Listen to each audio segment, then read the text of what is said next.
Yeah, prison dentistry is something, but I think community dentistry is something I think everybody should try and do if they have the opportunity, just because of the skills that you learn in terms of, you know, with your special needs patients or your high anxiety patients as well. Like something that I've always carried on with me. Like even now, like I have no qualms when a patient walks in and they're sweating buckets, and you know the classic line is, you know, no offense, but I hate the dentist. And you know already that, you know, there's barriers in place, and it really prepares you for those type of patients, which I don't think you really learn as much maybe in a VT setting. But yeah, prison dentistry is another thing that I hugely advocate, because it's a type of dentistry setting where people don't think there's dentistry happening. So you don't really hear from prison dentists that often. And actually, the prison setting is really, really challenging. So you're working in a setting where it's not just about now you and the patient. There's other factors involved. So you're working in a healthcare wing. So there's a whole wing where there's a GP, a psychologist, pharmacy, GP, and you're all working together for the same patient. So, you know, there might be, I don't know, some high risk patients. So the way the prisons worked for me, I worked in 4 types of prisons. So there was all different categories. So there's category A is like the worst type of category. So if you've got your serial killers, your murderers, and all the worst type of sort of crimes that you can imagine in those prisons. And then B is like slightly less, and then C is slightly less. And so I managed to cover all those in 3 different counties. So like there was Bristol, Exeter, and Dorset were the prison clusters. My main prison hubs were actually a youth offenders. So it was basically young, but not youth offenders, young adults prison. And it was a high risk prison. So it was they were from 18 to 24, the prisoners. And that was my main hub. And then there was a women's prison. And also I worked in a detention center, which is not really a prison. It's mainly people that might be in the country, you know, either say illegally, or, you know, something's gone wrong with their visa application, or that's expired and they're waiting to be deported. So a lot of these aren't really criminals in the sense of, you know, they've committed a crime. They might be there through no fault of their own, or there's been incorrect paperwork, or something's gone wrong. So so that was a little bit difficult, because they were still treated like prisoners, but they weren't, you know, they're not people, they hadn't committed crimes like in other prisons that I'd worked in. And the prison dentistry is difficult in terms of, we're still a healthcare provider at the end of the day. So you have to provide your treatment without any prejudice.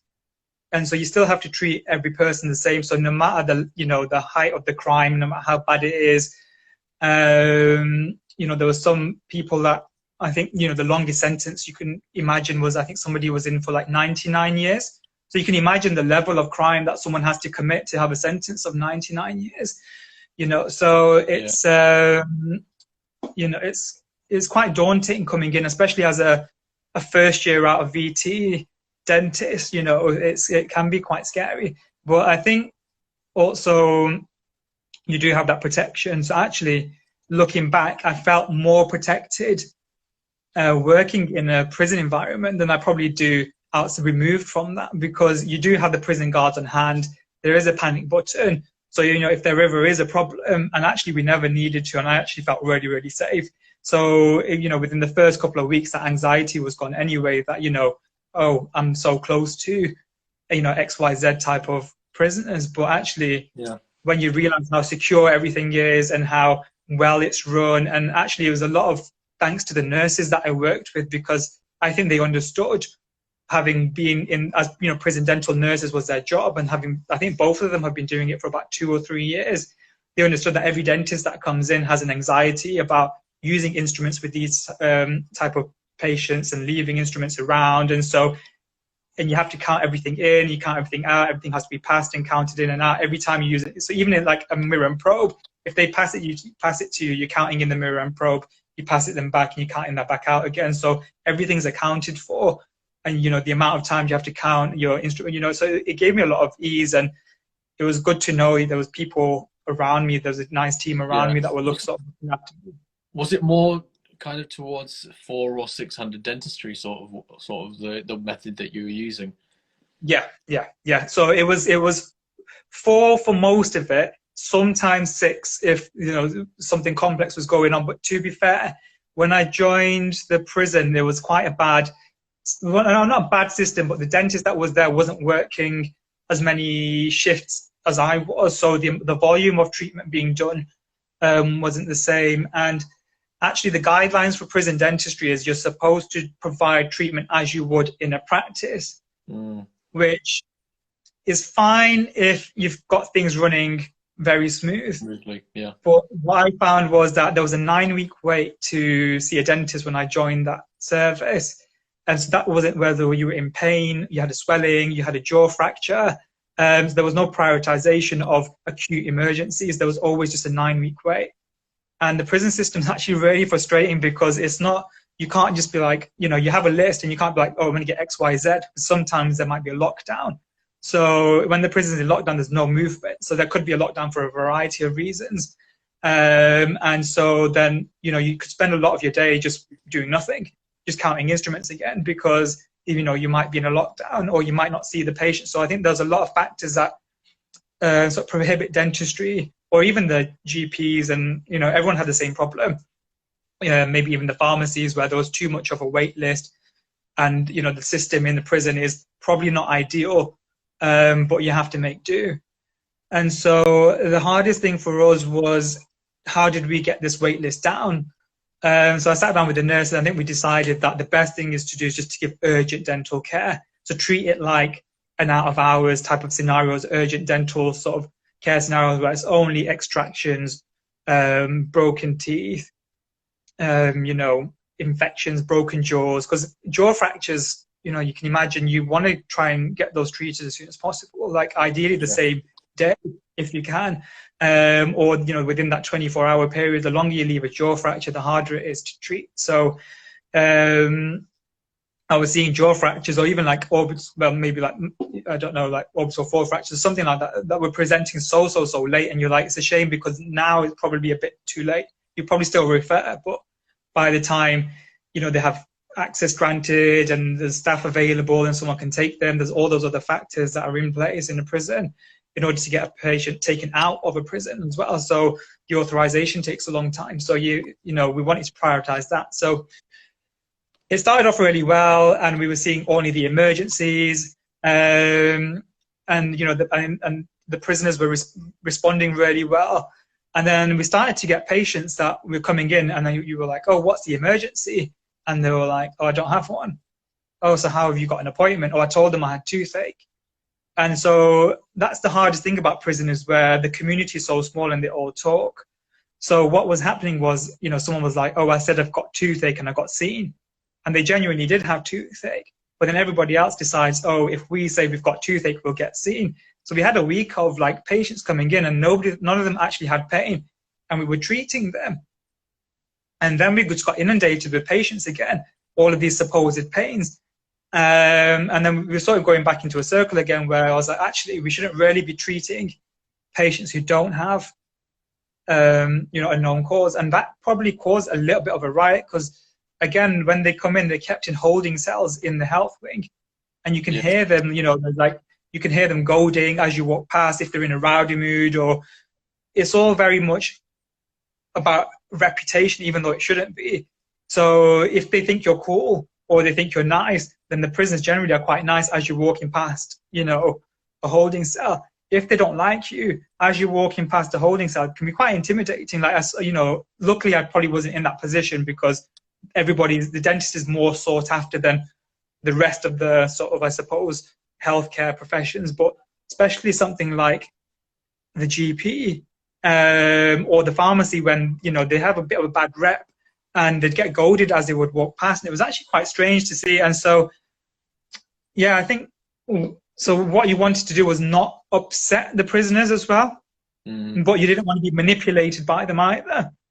There's a very high level of manipulation in the prison, and it's a lot of emotional manipulation, and you actually find that with the prison guards as well. Like some prison guards will treat certain prisoners more favorably than others due to probably a certain level of manipulation that they've probably not realized they've experienced.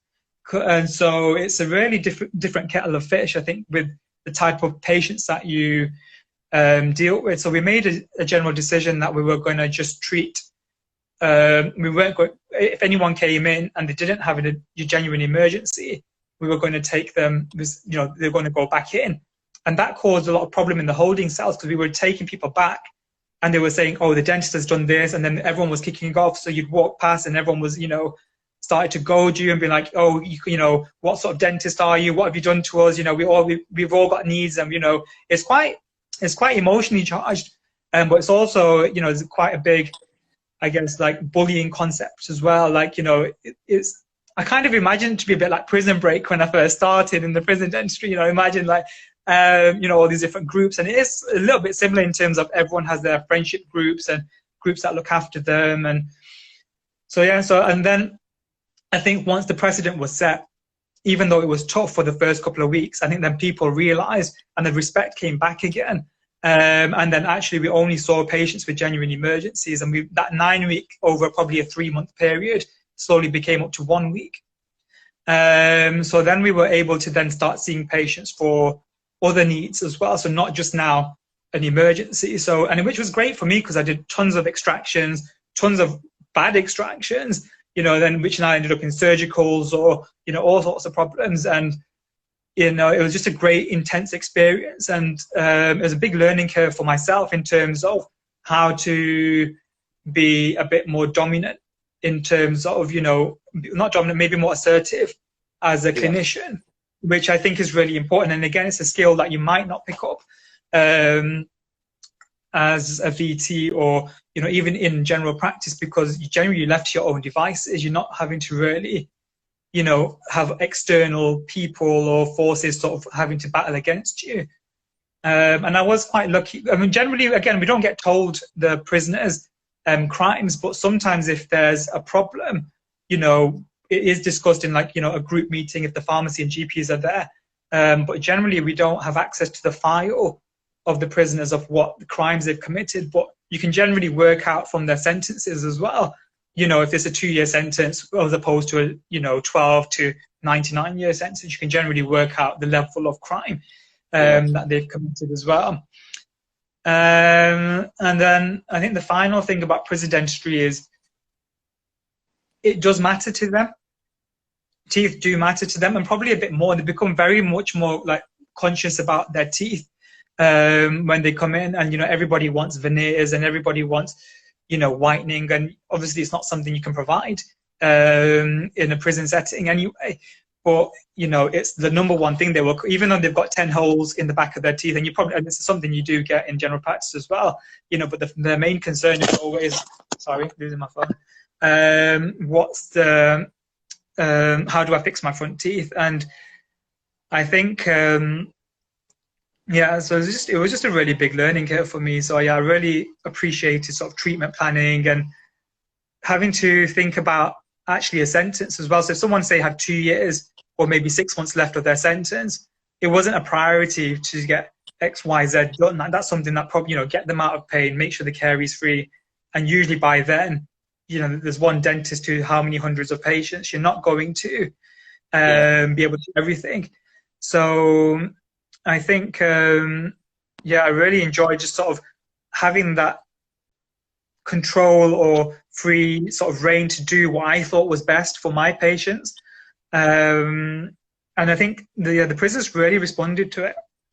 And it was actually, you know, it used to then become fun to come into work because, you know, they'd come in and be like, oh, it's a dentist, and they'd see you across the courtyard in the morning because there's about 1 million gates that you have to come through before you can get to your wing. And, you know, you see them all in the morning out and about in their walks. Or maybe if you're on a lunch break and we like to sit outside and some of them will walk past the fence, you know, and come and say hello or whatnot. So it became a mini community almost. But you do become a little bit cynical as well working in prison. I think that's why I probably didn't continue. I did it for 2 years and then didn't continue. I had the opportunity to do when I came back, and my VT trainer had a contract for a prison. He's like, do you want to do it again? And I was like, to be fair, not right now, maybe in the future, but it was something that I think it's not something you can do long term unless you have the temperament for it, because you do get challenged on a daily basis. And the biggest problem in a prison is the crime that's happening in a prison. So there's still a lot of drug problem. So the biggest problem, I think even now, still the biggest problem at the moment is, especially I found in the youth prison, more so than the other prisons, they still manage to somehow get drugs into the prison. And so whether that's via family and friends who are visiting, sometimes even by guards, I shouldn't say that out loud, but who might turn a blind eye. It's probably well known that that kind of thing does happen. Yeah. Got a few questions, loads of questions down there. What's the first one? Can the live be saved? Yeah, it'll be up for 24 hours. Hass, are you okay with this one being saved and IGTV'd, or what do you reckon? Yeah, that's fine. Yeah. Do you feel like prisoners, patients being prisoners made it harder for you to treat them, like if you knew the sentence? That's a really good question, because I did have colleagues that did. Personally, no, because I thought to myself, they've done what they've done and they've got the punishment for what they've got. So it would be unfair for me to further discriminate against this person. But also, you don't want to get on the wrong side of a prisoner. So you don't actually want to test, so when they do come in, you do still want to treat them like a normal person. And you still want to, because after all, they're still human. Like, everybody still deserves to be treated as you would treat somebody else. And I think that goes a long way in terms of, I keep losing my phone. That goes a long way in terms of programs that they have, in terms of when they try and, I can't remember the word for it now, but rehabilitate patients, prisoners, sorry. And it goes a long way in terms of how they were treated in prison. I feel like if they weren't treated well by a whole cohort of staff, that might have a problem long term on a prisoner when they leave and try and integrate back into society, because they might always then think nobody will ever treat them in a fair manner.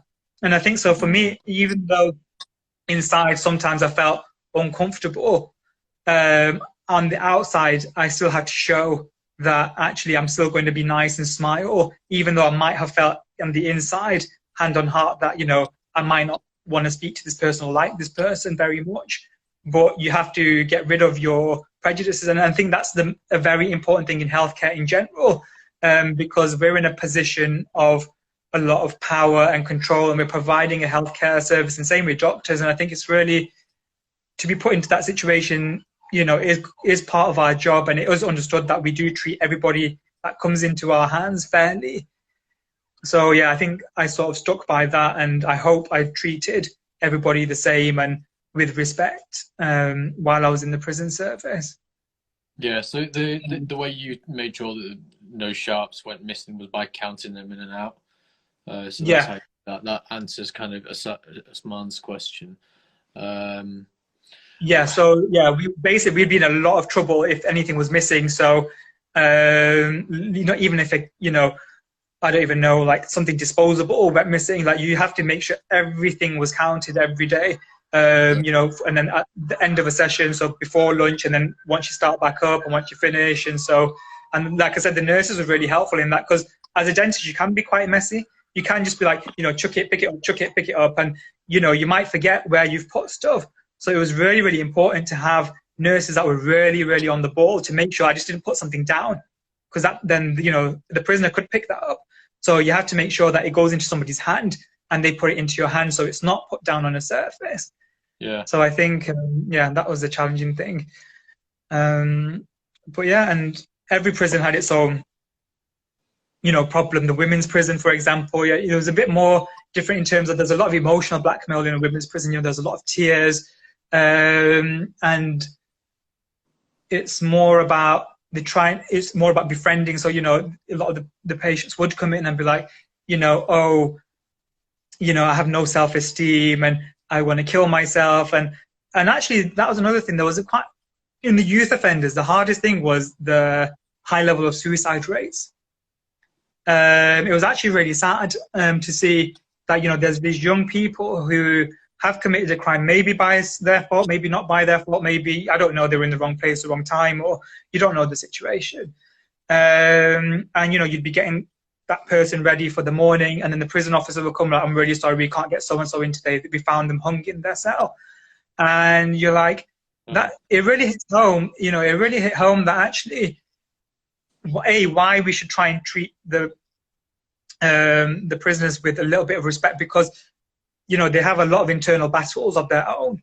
And B, also, you know, what's in the system has happened, or what's systematic failures have happened that have allowed somebody to commit suicide within the prison. And these are young people. These are people that are 18 to 24. So, you know, they may potentially have the rest of their life ahead of them. So, yeah, it was quite sad. And then the other sad thing, in the women's prison, there were newborn babies, and there were pregnant ladies as well. So, you know, there were people, you know, coming to me with their newborn in their hand, and they were like, oh, all my teeth, you know, ever since, you know, my baby's been born. And, you know, the classic line, you know, they've taken all the calcium out of my teeth, and look at all my teeth, yeah. You know, they've gone flop. And, you know, you can sort of acknowledge it a bit more in a general practice setting, but in a prison setting, it's really hard, because you've got the emotional baggage that come with it, and you're seeing a mother with a child in a cell, like, coming to you for help, and, you know, there's tears, and it's really, really tough to, like, you know, you go home and you feel really heavy, and you feel really, and you haven't probably done that much. I've probably only seen maybe 5 or 6 patients that day, but yeah, I used to feel exhausted coming home because of the emotional sort of toll that you used to take on seeing some of the, you know, the prisoners and the situations that they've been in. So that was difficult. Yeah, can you clarify Usman's question? He was more about when you're actually doing the work. So would it go straight into your hand from the nurse's hand, and then from your hand back to the nurse, and then locked away? Yeah, exactly. So it's like it's true sort of 4-handed dentistry or 6-handed dentistry as we learn it. So yeah, nothing gets put down, and everything comes from the nurse's side. So because, you know, there's a bit more of a barrier, you've got the spittoon and everything. So whatever is put down on the nurse's side. So not on a side where the patient can get up easily and move around. You know, there's sort of barriers in place where if they did get up, they'd have to come all the way around the surgery in order to get access to where the nurse is sat. Whereas where I'm sat is quite open, so it's easy for them to get up and grab. And so that's the sort of protection you have to put in place, is that, you know, nothing should be on your side. So yeah, everything would come from the nurse's side, which is actually quite good, because you learn actually how nice it is to do 4-handed dentistry and how easy it makes things. Because again, I don't think we really practice it that often, and even now, like in GDP, I don't really practice it that much, but I wish I did, because it used to be really cool. Like the nurse always knows what you want. It's like, you know, you don't even have to say anything, they just mind read, and, you know, they pass you what you need. And so yeah, it was really cool.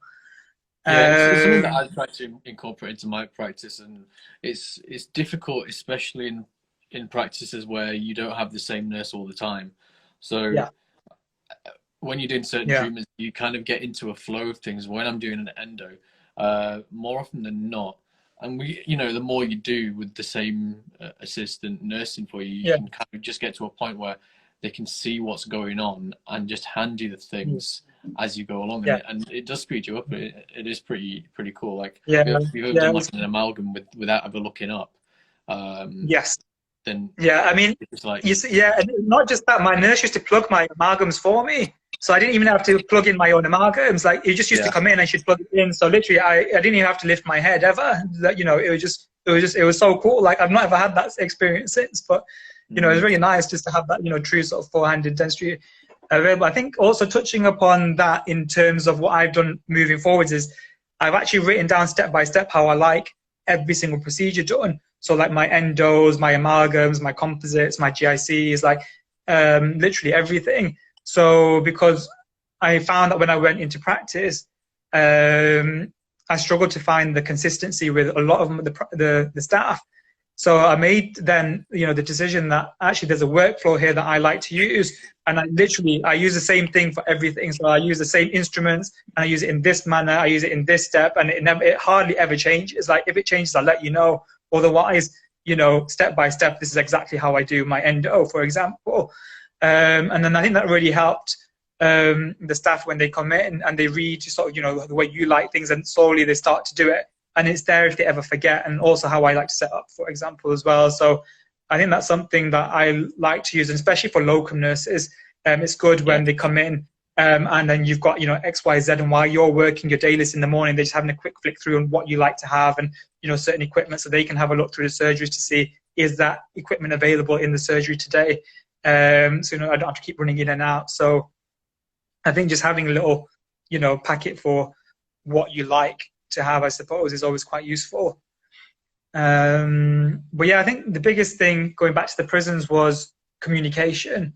It's probably you have to be very black and white in a prison. There's no gray area. So if you say maybe, the prisoner will come back and say, you said I could have this. So it was always either a yes or a blanket no. Like, you couldn't ever say maybe or I'll think about it, because they'd take that as a yes, and they'd come back to you. So that was always, again, something that you learn as you go along.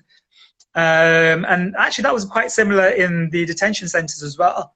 So even though they were prisoners, they still, would hold on to what previous dentists said. Or, I had one guy and he wanted a veneer because he had discolored upper one from a trauma. One of the prisoners had punched him, and, it became discolored. And, he wanted cosmetic treatment for it. And he's like, well, and actually in the detention centers, hardly any of the prisoners speak English. So you are using the translation service a lot, which takes up a lot of time to get the treatments done. And, he was really upset, that it's not his fault and he's not committed a crime and he's being treated as a prisoner. And, the previous dentist said, oh, there are options of making this tooth whiter. And, why should he have to pay for the consequences of A, not committing a crime, and B, then somebody assaulting him whilst he was in the detention center? And they're really hard because you really, really feel for those type of prisoners, well, not prisoners, patients, I suppose. You feel that, maybe a disservice has been done.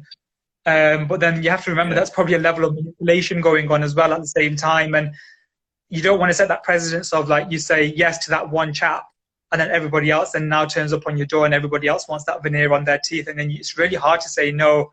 And then going back to that popular, non-popular thing where, you can create a problem for yourself coming into work. You don't want the prisoners goading you as you're walking in and shouting your names. And it's not a nice environment to work in when you end up on the bad side of a group of prisoners. So, so yeah, but no, I think all in all, it's probably one of my favorite experiences. And one of the ones that I think about too. How do you think it's affected your, like, emotional strength and things like that? Working with these different groups. In primary care, you're working with high needs individuals who are a bit neglected, socially, and distance and stuff like that. And then you're working with prisoners who've done X, Y, Z, and coming at you in another way, and then all these other guys as well. Yeah, so I think that's really important because no patient is the same, whoever walks through the door, emotionally or, however they are. So I think in terms of mentally, it's really prepared me to,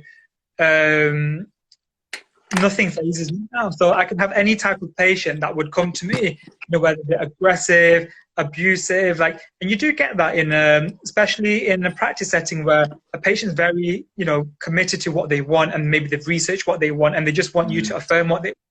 But when you come and see it, and I've had examples of patients being really aggressive and actually quite verbally aggressive as well, to the point where you think actually this is unacceptable.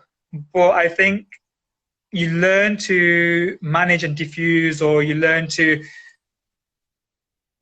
treat those patients a lot more calmly. So I feel like a lot of calm at work. I never get panicked by, I don't think anything phases me now, which is probably the bad thing to say. But even if I'm, if I make a mistake, like sometimes I don't know, say what happened recently, I was polishing an upper 8, and you catch the cheek and you think, you might panic and you think, oh my God, there's lots of blood, and the patient's like, oh my, what have you done? You're taking a chunk, and you're just like, the just important thing is always just to remember, just never to panic, and always be calm. And I think because I have the experience, I can also have that sort of, okay, I know how to deal with this. And you can sort of, I know you shouldn't really stereotype, but you can sort of put people in certain boxes of types of people, and you have you sort of a premeditated response for that type of person as well.